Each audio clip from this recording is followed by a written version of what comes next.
आई तुळजाभवानीच्या चैत्र पौर्णिमा यात्रेचा आजचा शेवटचा दिवस आहे। यात्रेचा समारोप असल्यामुळे तुळजाभवानी मंदिरामध्ये भक्तांची प्रचंड गर्दी उसळलेली आहे। दर्शनासाठी मंदिरातील चारही रांगा भक्तांनी फुलून गेलेल्या आहेत। राज्यासह आंध्र प्रदेश आणि कर्नाटकातूनही भाविक मोठ्या संख्येने तुळजापूरमध्ये दाखल झाले।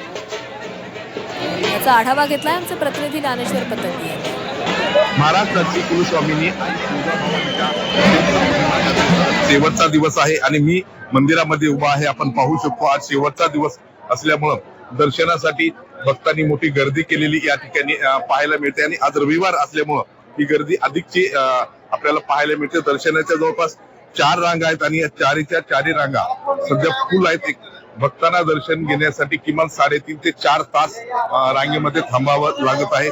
पेड दर्शन असेल किंवा मुक्त दर्शन असेल ही सर्व दर्शनं आज शेवटचा दिवस असल्यामुळं सुरू ठेवलेले आहेत। मंदिर प्रशासनाने याची चोख व्यवस्था केलेली आपण पाहू शकतो की इथं सावलीसाठी पेंडॉल लावलेला आहे, भक्तांना पिण्याची पाण्याची व्यवस्था केलेली आहे आणि आज शेवटचा दिवस असल्यामुळं ही गर्दी दुपारनंतर आणखी वाढत जाणार आहे आणि आज संध्याकाळपर्यंत ही गर्दी अशीच राहील असा मंदिर प्रशासनाचा अंदाज आहे। ज्ञानेश्वर पतंगे, जी 24 तास, तुळजापूर।